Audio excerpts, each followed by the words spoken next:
Hey fruit lovers, let's talk macadamia trees. Yes, first thing, macadamia trees will produce macadamia nuts, and they will produce a lot of them. They will only produce them for you though if you live, we're in Florida, if you live south of I-4. So like south of Lakeland, south of Plant City, south of Tampa. Probably in Tampa would be fine too, but south of I-4 it's a little bit warmer. These small trees are still going to need protecting against frost. When they get bigger, and they will get big unless you prune them, they will take the cold much better. But there are macadamia farmers here in Florida, and they're growing them and getting lots of nuts, getting rich of nuts. Now, these ones are called an H10 variety, and from my research it seems like nearly all the macadamias taste the same, but this one does pretty well in Florida, so I'm going to give it a go. I did have some before, last year, maybe the year before, but I sold out of them so quick and didn't keep one for myself. So as you can see on the right there's one that Ian's going to keep. The rest I'll be selling.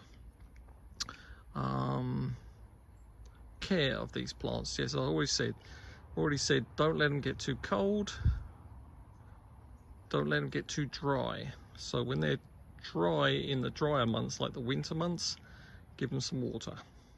In the summer months, when it rains more, they can take care of themselves. Fertilizer, they're very good at taking up phosphorus. Remember, fertilizers have 3 numbers on them.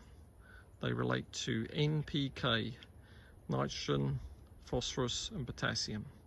They have other elements in there too, but those 3 numbers relate to them. So don't get ones that the numbers are too high. If you see the numbers are high and you think, oh, these are going to be really good for my plants. No, not necessarily for macadamia. So get slow release fertilizer that's low in potassium. I'm going to use 555. So it's going to have 5 for the nitrogen, 5 for the phosphorus, 5 for the potassium. Nothing too aggressive. The other thing, make sure if that fertilizer doesn't contain iron and zinc, you can maybe give it a little drink, mix up some chelated iron in some water, and they like a little bit of iron. That would, if they get too sickly looking, too yellow, that'll help them. So like a bit of iron, maybe a bit of iron and zinc. So yes, I was doing my research on these, and I'm going to keep one for myself. Don't need to have 2 trees, they'll pollinate. One will be fine. And I'm going to protect it. I'm not going to put it in the ground, definitely not put it in the ground till after February, when the frost is gone, and then I'll decide if I keep it in a pot or put it in the ground. Those of you further south than me, you'll be fine. You can see these are crazy looking leaves. They're very crinkly. Got some pots in my hand. Hear that? They're very tough. Even these new leaves are pretty tough. I think they're pretty good for starting fires. I think I've read that somewhere once. I could be wrong, but yeah, don't plant this too close to your house, I guess, if that is true. You don't want to be setting your house on fire, do you?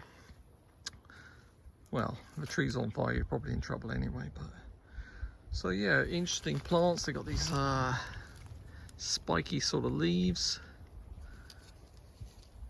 And of course, everybody loves macadamia nuts, so give it a go. See ya.